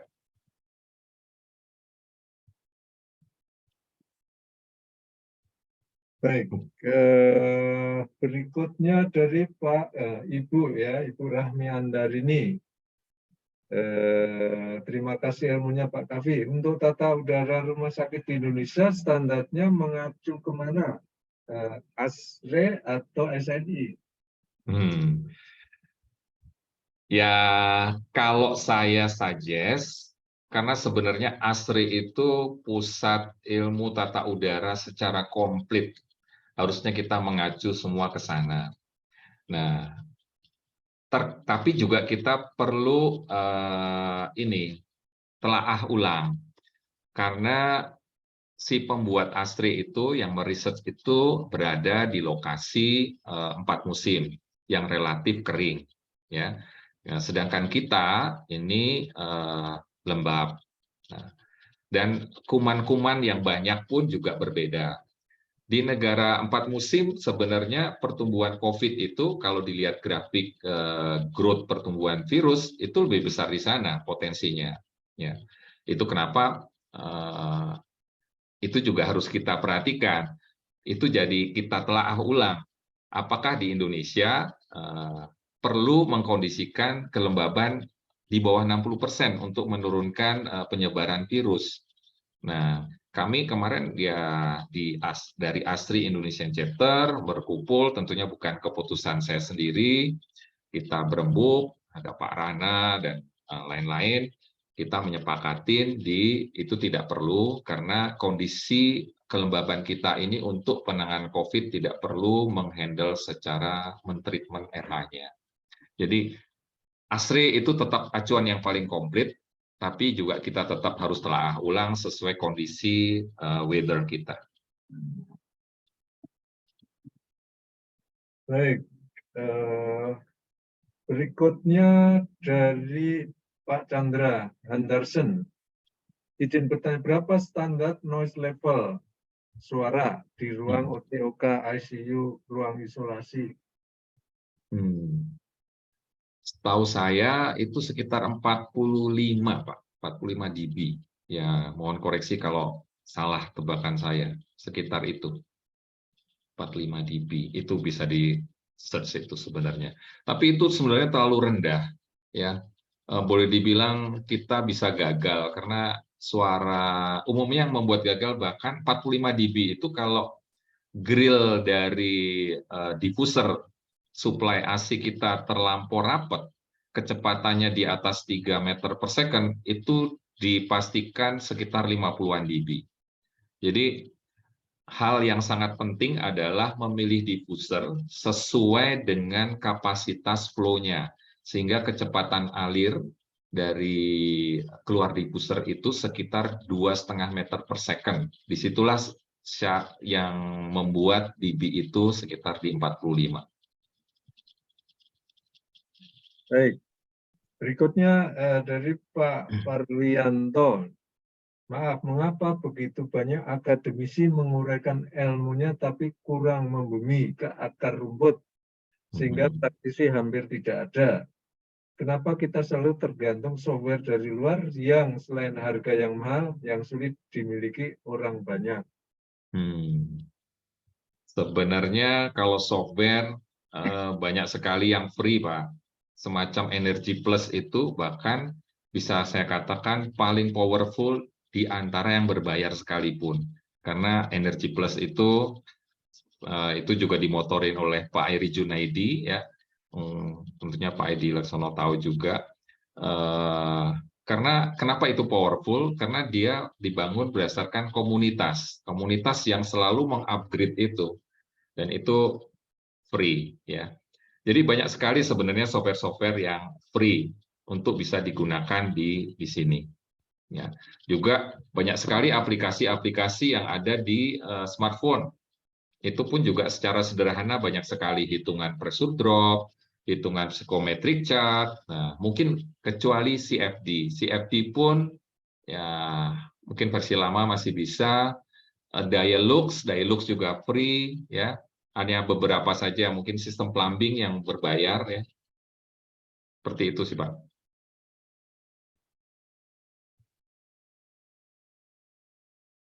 Sebentar, ini ada kesalahan ini Pak. Bentar. Ini nggak ada interaksi, Pak Edi? Mungkin ada sanggahan atau apa, diskusi? Nanti biasanya kalau ada waktu lagi di akhir. Oke. Ya, bentar. Ini tadi simpat mental nih. Eh,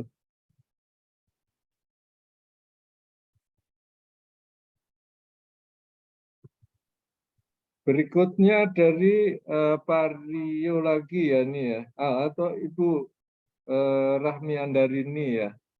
Apakah implementasi displacement ventilation untuk rumah sakit efektif? Implementasi displacement ventilasi ini maksudnya seperti apa? Goalnya apa ya? Atau mungkin ini Bu Rahmi ya bisa Ya, menambahkan. Ya mungkin bisa ditambahkan. ya maksudnya displacement ventilation untuk di rumah sakit Pak, karena kalau displacement kan lebih cenderung Mengganti. ya flow-nya lebih rendah dan dia secara natural kan bergerak ke atas ya, membawa udara panas ke atas ke ke arah return. Jadi tidak ada perputaran lagi udara di dalam ruangan itu Pak maksudnya. Displacement itu kan mengganti, Bu. Bukan displacement ventilation Pak. Jadi exhaust-nya itu di sisi diffusernya di sisi bawah. Diffuser exhaust-nya, outlet-nya, exhaust ya. Bukan outlet udara dingin itu dari sisi semburan bawah. diffusernya itu dari Iya, bawah. dari bawah, betul. Mungkin gini, dari sisi distribusi dingin mungkin lebih cepat, tapi kan Ibu mungkin pernah dengar radiant cooling, ya. Radiant cooling itu pendinginan di lantai. Itu efektif secara energi, terutama untuk area-area void atau lantai yang plafonnya tinggi. Nah, kalau kita bicara itu di bawah, itu kan perlu kita lihat juga jarak dari orang yang ada di situ.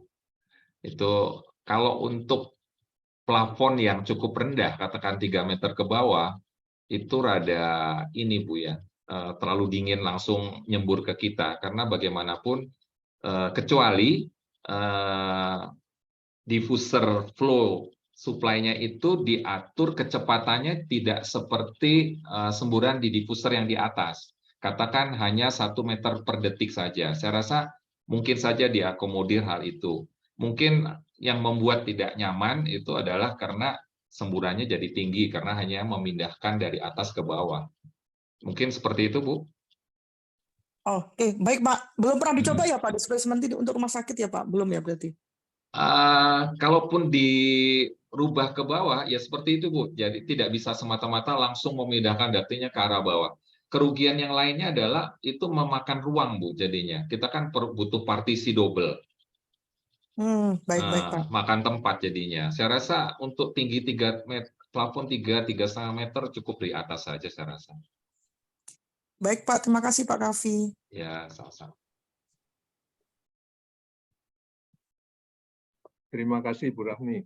Kita lanjutkan nih pertanyaan dari Mas Amar Jibal L. Balat. Selamat sore Bapak Kavi, salam kenal. Saya Amar Jibal L. Balat dari Universitas Kauripan Kediri, Teknik Elektro. Saya masih ada ganjalan mengenai konstruksi bangunannya. Pertanyaannya, yang cocok untuk mencapai standar suhu pada ruangan, jenis dinding atau lapisan apa yang baik digunakan?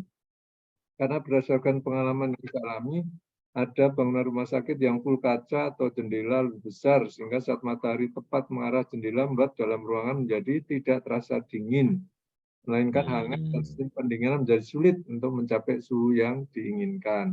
Ya, oke. Pertanyaan bagus. Izin jawab, Pak. Salam kenal juga.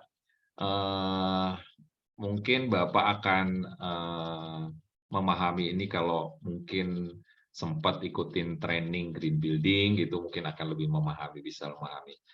Seperti tadi saya juga sempat uraikan sebenarnya cooling capacity itu juga bergantung terhadap passive design-nya. Passive design itu berhubungan dengan kulit bangunan. Nah, kulit bangunan itu pun juga berhubungan dengan orientasi bangunan. Seperti kondisi kita yang di daerah, katakan Jakarta itu 6 lintang selatan ya. Itu idealnya matahari bergerak dari barat ke timur. Tentunya sisi barat itu adalah paling memberikan efek panas terbesar. Sebaiknya dinding masif itu akan lebih bagus di sisi barat. Kalaupun dibutuhkan bukaan kaca, itu seminimal mungkin. Kalaupun ada bukaan kaca pun sebaiknya ada shading-nya. Jadi cahaya yang masuk itu merupakan indirect, tapi bukan direct. Itu berbeda. Gelombang panasnya akan lebih besar kalau dia direct, memberikan paparan panas yang lebih besar. Nah, banyak juga hal ini kesalahan yang dilakukan perencana juga. Banyakkan sistem pengkondisian udara kita balance itu benar-benar rata. Padahal beban panas itu banyak di sisi barat. Nah, harusnya suplai pendinginannya, kapasitas pendinginannya banyak di sisi barat. Nah, dan itu kalau dengan Energy Plus sebenarnya dengan software desain cooling capacity itu bisa direncanakan secara lebih presisi sebenarnya. Jadi zona-zonanya tersebut didistribusi udara secara kecukupan yang dibutuhkan. Baik,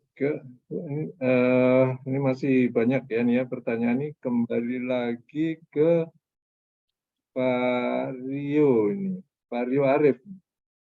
Mohon izin diskusi Pak, ilmu kami masih sangat terbatas, namun tema yang Bapak sampaikan ini sangat menarik. Di era saat ini di mana BIM dan IoT BMS sedang marak, sebaiknya stakeholders, Menkes, kontraktor, konsultan, dan lain duduk bareng untuk meramu standar baku untuk hygiene design, AVAC, MEP, dan energy saving, certified green building, mengingat untuk AVAC saja begitu banyak standar yang beredar di dunia, dari LEED, ASRE, dan ISO 14644, 16219 tentang clean room. Syukurnya di era industri 4.0 ini ada digital twins, ya, BIM, Building Information Modeling, 7D dan IoT Smart System ini dapat sangat efektif diaplikasikan pada rumah sakit untuk mengoptimalkan aspek desain dan operasional. Kami siap kolaborasi terkait hal-hal tersebut.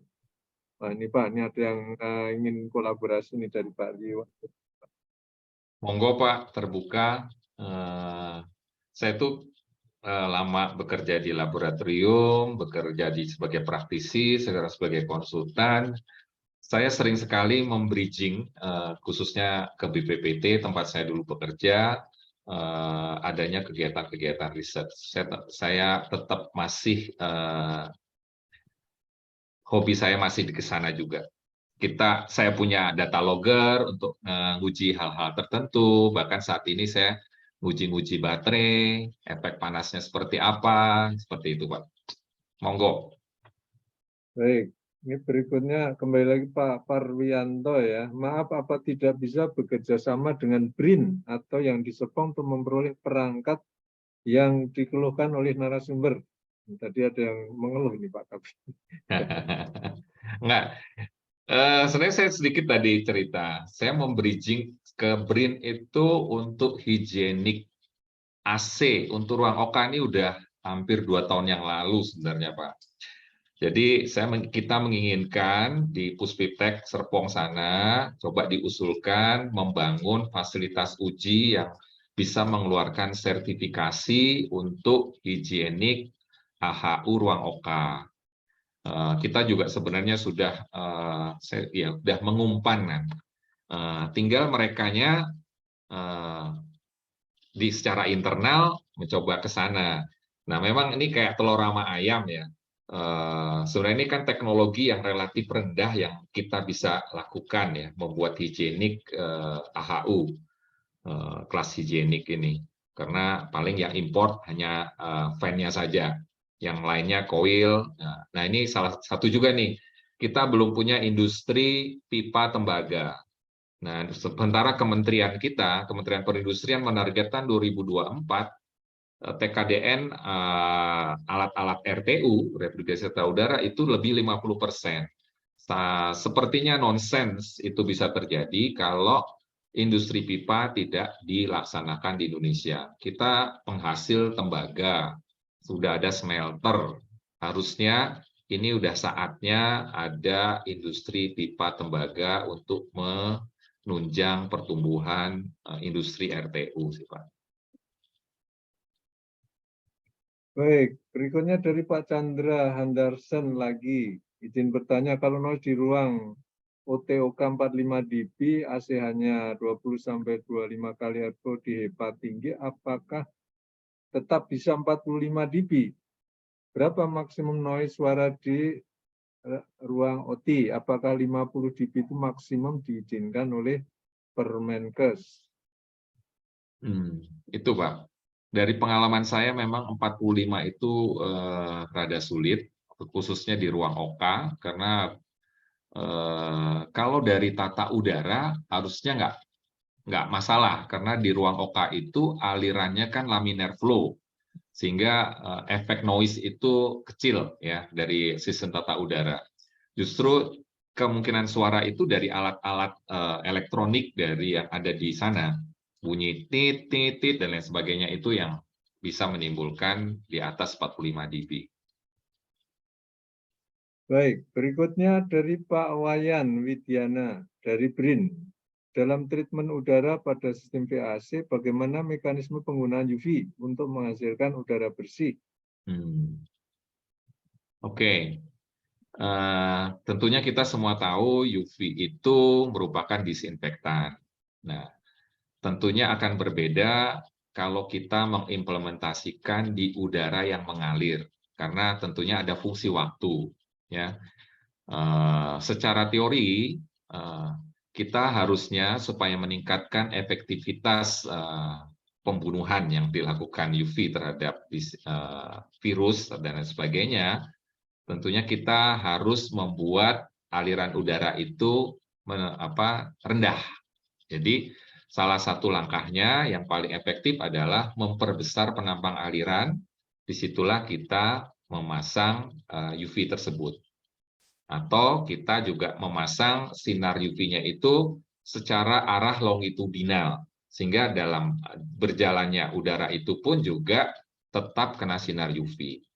Ya, ada kok tabelnya bagaimana tingkat mematikannya dari UV itu berdasarkan fungsi waktu.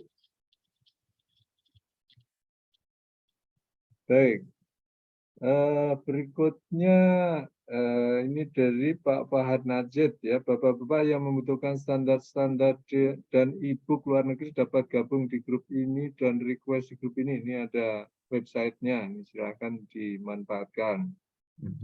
Wah, terima kasih ada informasi.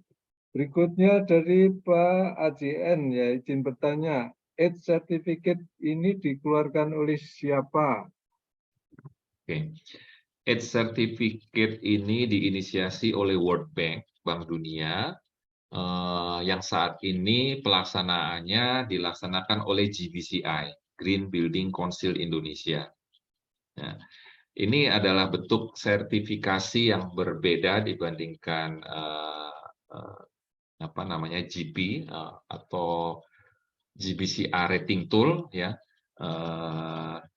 Waktu dalam kasus ini rumah sakit, kami melihat AIDS certification ini lebih mendekatin, lebih cocok dibandingkan menggunakan rating tool yang dari GBCI.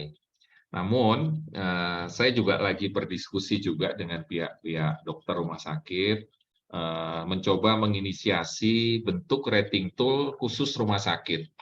Nah, ini kalau ada teman-teman di sini yang mau berkolaborasi, menginisiasi untuk terwujudnya rating tool rumah sakit, ya monggo, kita ini butuh pemikiran banyak pihak ya. Nah, salah satu contoh misalkan hal yang berbeda adalah kalau rating tool di GBCI atau AIDS sebenarnya menggunakan indeks energi kilowatt per meter persegi per year. Nah, kalau di rumah sakit mungkin akan lebih tepat digunakan jumlah bed atau pasien. Karena itu banyak digunakan kalangan kesehatan untuk dijadikan indeks kelas rumah sakit juga. Demikian Pak Edi. Baik, Ini ada yang kelewatan lagi nih dari pertanyaan dari Ibu Wuryantari Kartijo. Nih. Bagaimana prinsip tata udara ruang bedah untuk pasien COVID?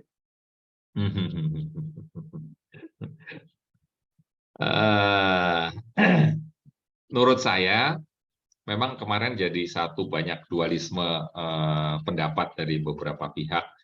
Kalau menurut saya dengan kondisi COVID saat ini tentunya personal nih, pendapat pribadi nih Pak.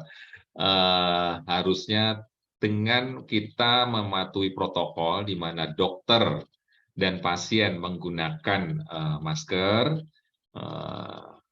dan pakaian juga tetap bersih, kita tidak menyentuh area muka, saya rasa kita bisa menghambat penyebaran di ruang OKA. Ruangan OKA itu aliran udaranya laminer, sekitar 0,4 sampai 0,6 meter per second di atas meja operasi. Jadi menurut saya, sedangkan aliran itu dari atas, dokter ada di atasnya pasien. Udara ngalir dari atas ke bawah dan disedot di 4 sisi. Saya rasa kalau dari sisi pola aliran, harusnya hal itu rendahlah untuk bisa terjadi kontaminasi. Baik, muncul ada permintaan info lagi ini dari Pak Chandra Hendarson ya. Mohon info Pak, regulasi apa Permenkes atau ASRE yang ruang isolasi negatif atau positif ya, tidak treatment kelembabannya. Ada Pak, saya tuh paling nggak hafal nomor-nomornya ya. Cuman ada di ASRE, ada di Permenkes. Sekarang Permenkes 2016 terkait aturan regulasi rumah sakit itu diperbaruin. Ini udah ada yang tahun 2021, saya lupa nomornya. Ada kok Pak, bisa di-searching itu. Baik, ini pertanyaan yang ada di chatbox sudah habis. Barangkali ada yang mau menyampaikan pertanyaan secara langsung atau memberikan sharing ya. Pendapat, ya. Silakan. Seandainya ada, harapannya ada. Silakan Pak Parwianto. Terima kasih Pak. Ya. Mungkin saya bukan sharing ya Pak, cuma berpendapat aja.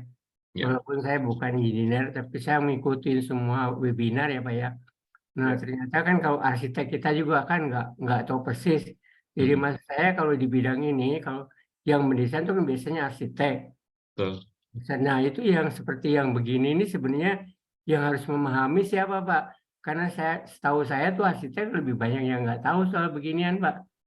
Saya juga baru tahu di sini walaupun saya bukan arsitek, cuma kebetulan banyak teman-teman saya arsitek gitu Pak. Iya. Ini saya menanggapin mungkin izin. Oh ya, silakan. Memang di proses perencanaan sampai konstruksi rumah sakit itu paling kompleks di antara pelaksanaan konstruksi bangunan lainnya. Apalagi bangunan rumah sakit itu kelas A, kelas besar ya. Memang dibutuhkan satu komunikasi yang intens antara arsitek dan juga user dan juga orang mechanical dalam hal ini, sehingga hal-hal yang tidak diinginkan kita bisa hindari untuk terjadi kesalahan-kesalahan. Memang mengharapkan unsur bidang terkait konstruksi ini kan banyak Pak ya. Terkait material. Kalau material-material di rumah sakit itu kan dipilihkan yang serba medical grade ya. Permukaannya itu halus, tidak ada kerut-kerutan dan lain sebagainya. Juga kalau terkait sistem tata udara itu hal yang penting adalah dinding itu bersifat isolator. Kemudian hal yang banyak sekali terjadi kesalahan di rumah sakit itu adalah air tightness. Kebocoran-kebocoran yang banyak itu terjadi di plafon. Nah, kadang kita juga tahu bahwa plafon itu harusnya rapat, tapi itu hubungannya dengan biaya.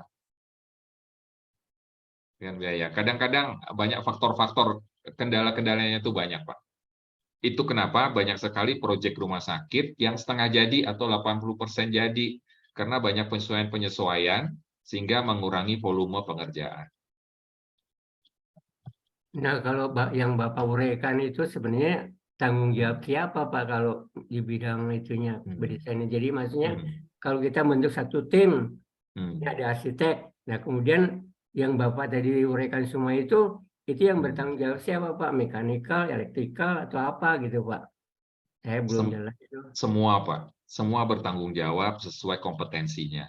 Dan harus ada interaksi, harus semua orang harus aktif, ya, menyampaikan hal-hal apa saja yang harus dijaga, ya, jangan segan-segan, jangan malu. Kemudian harus ada koordinator. Biasanya kalau proses di pemerintahan kan dalam perencanaan itu ada MK, manajemen konstruksi. Manajemen konstruksi itu secara tim juga terdiri dari tenaga ahli. Ada tenaga ahli elektronik, ada mechanical, tata udara, listrik, arsitek, struktur, dan lain sebagainya. Kemudian di sisi perencana pun demikian. Memang jadi kayak ada double-double, tapi ini dimaksudkan agar ada intens terjadi diskusi sehingga bisa terwujud desain yang paling terbaik. Nah, tidak lepas juga MK ini kan wakil user. Nah, harus peran MK ini sangat penting dalam mengintegrasikan atau dalam mengelit satu kalau misalkan ada butuh kajian untuk ketemu, ini yang ngelit, yang menginisiasi ini adalah MK. Nah, ini kadang-kadang kan jadi MK-nya siapa dulu. Nah, ini bergantung dengan person-person juga. Kalau saya bisa simpulkan, Pak, kita tenaga ahli di bidang konstruksi, baik perencana atau MK itu masih kurang, Pak. Kurang ini dalam arti jumlah pun juga kurang dalam arti kualifikasinya. Jumlah pun juga kurang, tapi kualifikasi yang sebenarnya pun juga masih kurang. Hanya segelintir. Ya, memang saya juga kan kebetulan ikut webinar soal yang manajemen konstruksi itu. Cuma maksud saya di sini siapa yang seperti yang Bapak uraikan tadi, khususnya yang ahlinya tuh di mana, Pak? Maksudnya dia termasuk mekanikalnya, elektrikalnya gitu kan. Elektrikal juga ada yang elektrikal kalau dulu harus lemah, ada harus kuat, ada termokasi. Nah, ini kalau yang khusus Bapak uraikan gitu, kalau saya sebagai manajemen konstruksi, ahli yang bagaimana yang saya mesti libatkan gitu, Pak?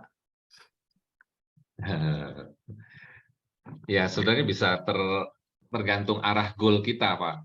Misalkan kita rumah sakit ini menuju smart system. Kita harus melibatkan tenaga ahli elektronik, ada tenaga ahli programming, membuat satu sistem smart, dan lain sebagainya. Kadang-kadang memang ada ketidakmatchingan goal yang kita harapkan dengan struktur tenaga ahli yang ada. Ini kadang-kadang juga saya temukan. Nah, memang sebaiknya PPK di sini kalau di proyek pemerintah itu memegang peranan penting dalam meng-hire orang, dalam nge-guide, membuat satu katakan TOR atau KAK, kerangka acuan kerja, sehingga tenaga ahli yang dihimpun itu benar-benar sesuai dengan goal yang kita harapkan. Jadi pada kenyataannya Pak, katakannya itu dari PPK-nya, aturannya lengkap, itunya, tapi di lapangan orangnya nggak ada Pak, apa yang dia minta di kenyataannya gitu. Ya, itu saya sudah sering terjadi. Kan saya konsultan dari 1964 sampai hari ini ya Pak ya. Jadi saya agak tahu gitulah. Nah, itu masalahnya dia bagaimana tuh Pak? Ya, itulah kenyataannya Pak. Ya, mungkin di sini banyak adik-adik dari fisika teknik ini menjadi satu pemicu supaya bisa ikut terjun di dunia konstruksi sehingga bisa mengisi kekosongan yang saat ini dunia konstruksi sangat membutuhkan banyak-banyak tenaga ahli yang benar-benar passionnya di situ. Mungkin Pak Kavi mohon izin. Ya. Saya Agus Budiadi Pak, mungkin bantu tadi yang pertanyaan dari Bapak tadi. Monggo. Sering di konstruksi juga. Jadi kalau untuk arsitek itu akan bekerjasama dengan yang namanya divisi Mechanical Electrical Plumbing atau MEP. Nah, itu yang bertanggung jawab semua terhadap kebutuhan pompa, pipa, AC, HVAC, semua itu dalam gedung, itu yang bertanggung jawab adalah beliau. Jadi Ya. dirinya adalah disebut dengan MEP, Mechanical Electrical Plumbing. Nah, kerjasamanya dengan pihak arsitektur. Mungkin itu Pak yang saya bisa bantu. Ya, betul Pak. Yang kedua Pak, untuk aplikasi yang Bapak paparkan tadi, itu sebetulnya sudah kita lakukan. Saya kebetulan lama di operation maintenance high risk building termasuk hotel-hotel, itu efisiensi energinya kita sudah pakai VCD Pak, VSD-nya untuk pompa chiller, pompa chill waternya sama fan-fannya semua kita udah pakai VSD. Ya, itu mungkin kiat-kiat kita untuk menekan energi consumption-nya Pak. Terima kasih. Ya, bagus Pak. Alhamdulillah. Boleh tanya Pak, VSD-nya itu dipasang fix frekuensi atau dengan frekuensi Pak? Frekuensi dari motornya kita atur. Di pompanya dengan sensor tekanan dan temperatur atau difixkan saja? Ya, dari temperatur kita kontrol dari temperatur. Setelah temperatur tercapai, putaran motor kita atur dengan frekuensi Pak. Halo? Ini sepertinya di tempat Pak Kavi agak internetnya terganggu ini. Ya, jadi saya 10 tahun Pak udah bidangin itu Pak untuk energy consumption di gedung-gedung bertingkat Pak. Jadi saya tahu persis operasionalnya. Jadi bukan dari awalnya. Kalau dari awalnya biasanya kalau seperti pertanyaan dari Bapak tadi, itu adalah yang bertanggung jawab adalah bidangnya adalah di bidang MEP, Mechanical Electrical Plumbing. Dia yang bertanggung jawab semuanya, selain dari arsitek. Terima kasih Pak. Baik, terima kasih Pak. Agus Budiati Pak. Pak Agus Budi ya, Pak Agus Budiati. Terima kasih. Ya Pak Agus, saya cuma komentar aja, memang di Wikipedia sih cuma sedikit orang yang tahu. Saya sendiri cari susah Pak. Ya mudah-mudahan dengan webinar ini terus kemudian ada ini saling ketemu nih Pak. Ada silaturahminya. Tapi kenyataannya di lapangan jarang sih Pak yang mau ikut webinar itu Pak. Karena saya kebetulannya saya ikutin semua, saya dulu nggak tahu soal fisika itu. Sama sekali nggak tahu, sekarang jadi tahu. Karena tahu itu makanya saya jadi bisa nyalain orang gitu Pak. Yang harus bidangnya kamu mesti tahu kok kamu nggak tahu gitu. Jadi Bapak itu juga selalu bilang nggak gampang ini saya gini, begitu cari nggak ada itu Pak. Jadi cuma tertentu aja gitu di lapangan. Jadi mas saya gini Pak, bagaimana cara menjembatani supaya sampai yang di bawah itu, yang engineer di bawah itu tahu gitu. Jadi nggak terpusat seperti sekarang tuh rasanya cuma terpusat, tidak ada jalurnya. Mereka yang tadinya nggak tertarik jadi tertarik. Maaf nih Pak, banyak ngoceh. Oh nggak apa-apa Pak, ini kita saling sharing ini Pak. Nggak masalah, ini kan masih dalam konteks topik yang kita bahas sore hari ini. Ini Pak Kavinya nih masih belum nongol ini. Sementara nunggu, ini muncul lagi nih. Mohon maaf mental. Oh iya ini Pak. Oh iya, saya juga tadi aja juga sempat mental nih tadi Pak. Mungkin ada Padahal yang ini lain juga. Hotel Bintang 5. Oke. Adakah yang ingin menyampaikan izin Pak Edi? Oh ya, silakan Pak Paul. Menarik yang Ini disampaikan. ada Pak Rusli. Tapi yang prakteknya yang terjadi di lapangan dari teori-teori tadi memang belum diterapkan sepenuhnya ya Pak Kavi ya. Betul. Saya Sebagian. di lapangan itu di gedung perkantoran terutama tadi Pak Kavi bilang kan fresh air itu 10-15% gitu ya, kira-kira 1 air change per hour lah gitu ya. Nah kalau kita ketemu sama building manajemennya minta itu, wah mereka menolak sekali gitu, karena energi udara luar yang masuk itu humidity-nya harus diatur, temperaturnya diturunkan, itu energi listriknya besar sekali. Mereka itu keberatannya di situ terutama. Mereka nggak peduli jadi sama indoor air quality sebenarnya. Dan terutama karena nggak dipasang CO2 sensor atau oksigen sensor ya, kita sebagai tenan penghuni ya terima apa adanya jadinya. Saya bicara di salah satu webinar sama Pak Rana juga sama halnya. Jadi mungkin kalau bisa ahli-ahlinya ini lalu mendorong untuk dibikin peraturan perundangan lah supaya mendesak mereka pengelola gedung ini mau menerapkan gitu loh Pak. Karena sick building syndrome ini sesuatu yang serius kok. Jumlah orangnya kan Betul. kita lihat ribuan kalau bukan ratusan ribu gitu ya orang kerja di kantor dengan kualitas udara yang buruk gitu. Jadi mungkin minta bantuan Pak Kavi, Pak Rana, Pak Eri untuk menyusun peraturan perundangan. Terima kasih Pak Kavi. Ya, setuju sekali Pak Paul Wijaya. Kebetulan saya juga punya pelanggan ya, klien yang mana mereka tuh setiap tahun minta diukur indoor air quality-nya. Bukan oleh pihak gedung, tetapi oleh pihak dia sebagai tenan. Dia ada dari oil company dari Amerika, karena memang mempersyaratkan dari aturan negaranya. Nah, saya setuju sekali Pak Paul, kita sebaiknya membuat satu regulasi hal tersebut. Karena itu efeknya sama kinerja sebenarnya sangat relevan, karena kekurangan oksigen tuh kinerja akan turun karena ngantuk. Ya. Sehingga ya buruk. Saya tahu bahwa banyak BM melakukan itu, apalagi di masa-masa sulit di saat ini, di operation building yang mana tenannya banyak yang, terutama di masa COVID, banyak sekali mereka menutup press air-nya. Ya, ini tentunya juga dalam menangani komplain-komplain tenan. Ada tenan yang merasa kurang dingin. Itu salah satu cara tercepatnya ya mematikan press air-nya, ditutup. Dingin, tapi sebenarnya oksigennya kurang. Oke Pak, setuju? Baik, waktu tapi ini masih ada satu pertanyaan ya, kita nggak apa-apa ya ini Pak, tapi ada satu pertanyaan lagi ini.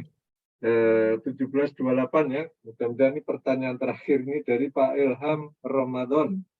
Izin bertanya Pak, jika diberikan pilihan lebih baik memakai heater tambahan atau memakai unit tambahan dehium pada AHU, dan kira-kira jika perhitungan energi lebih efisiensi yang mana Pak? Tadi kan sudah dikomparasikan ya, heat pipe itu secara energi ya pastinya lebih efisien ya. Memang ada kendala kalau kita desainnya tidak tepat, luasan penampang heat pipe-nya nggak pas, jadi efek kegagalannya besar.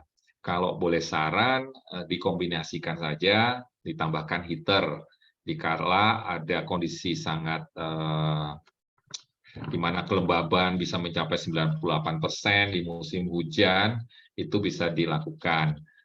Tetap termaintain gitu, atau ditambahkan dehumidifier yang sistem pakai desikan, jadi sistem mechanical ya, desikannya yang bisa diputer, kalau udah jenuh diputer lagi, dipanaskan, itu juga sangat membantu. Baik, terima kasih Pak Kavi. Ini tadi pertanyaan terakhir. Waktunya pas sekali ini ya, 17.29, 17.30. Tapi ini ada yang angkat tangan nih. Pak Wayan, ada sesuatu yang akan disampaikan? Iya Pak, mohon maaf. Mau nanya sedikit Pak, ini terkait dengan UV tadi. Untuk sistem PAC gitu Pak, itu posisi yang efektif sebenarnya di mana ya Pak? Di dalam AHU-nya kah atau harus dibuatkan ruangan khusus sendiri sehingga penggunaan UV itu lebih efektif itu Pak? Ya, nah mungkin kita harus tahu dulu sifat UV itu kan juga ada sifat merusak ya Pak ya, terutama untuk material-material sintetik. Ya, itu kita jauhkan terhadap screen dari filter, tentunya akan mempercepat tingkat pelapukan dari filter itu sendiri.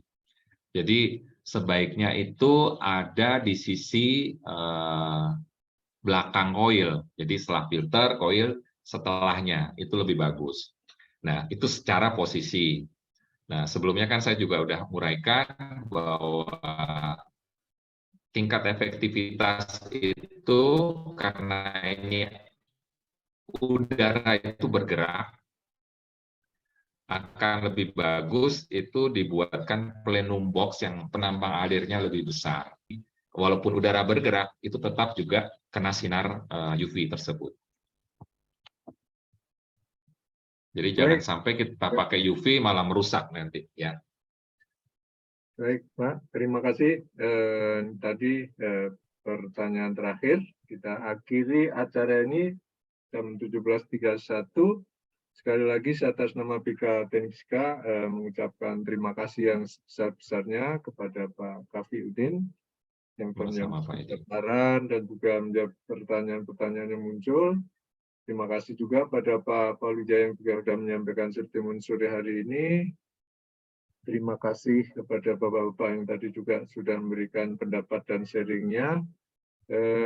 Terima kasih pada Ibu dan Bapak sekalian yang sudah bergabung di acara webinar BK Teknika sore hari ini.